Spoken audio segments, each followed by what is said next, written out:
I was born in Denver, Colorado, and was adopted at birth. I grew up with my adopted sister into a very loving family who were unable to have children of their own. My adoption was a closed adoption, which means I wasn't given any identifiable information about my biological mother. So, for almost 45 years of my life, I had accepted that I would never know anything about my biological family. It was my sister who started looking into her biological roots first. After hearing about her success in finding her own family with the help of a forensic genealogist, I became curious. Was it actually possible to find my biological family? I decided to follow the path she had paved. I sent in my DNA, and in only a few months we found a match to a direct relative. In all this time, all that I did know about my birth mother were the non-identifying details: her age when I was born, her hobbies, and where her parents worked. But that's all the forensic genealogist needed to finally find and confirm the name of my biological mother. That's when it really became real to me. I was finally going to get the chance to say thank you to my mother for giving me life, something that I'd always recognized was such a gift.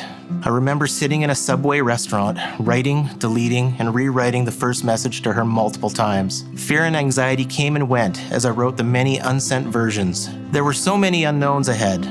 I didn't know if my biological mom had kept me a secret, or if I was opening up a long-forgotten emotional wound, and I definitely didn't want to cause any friction in the life that she had built for herself over all these years. But after struggling to put words together, I finally sent the message. I told her of my entire journey to find her, with no expectation for a reply or relationship, but still sending her hope that she was happy and well. It was her response that pierced my heart. "Hello, Mark. Your message is one that I prayed that I would receive for many years. I had contacted the adoption agency several times to give them updated information on me in case you ever contacted them. The only information they gave me was that your family had moved to Canada many years ago. I would love to know more about you and your growing up years. Knowing you have a loving family really blesses my heart." This was the start of our messages, emails, phone calls, all leading to our first face-to-face meeting. And it was such a beautiful day. My mom and her husband flew up to Kelowna on US Thanksgiving in 2018. She gifted me a handmade baby blanket that she had held on to for all these years. And in that moment, I realized how unaware I was of a large hole that I had in my heart all this time. Our connection was immediate, and our relationship has just grown closer and closer since that first message.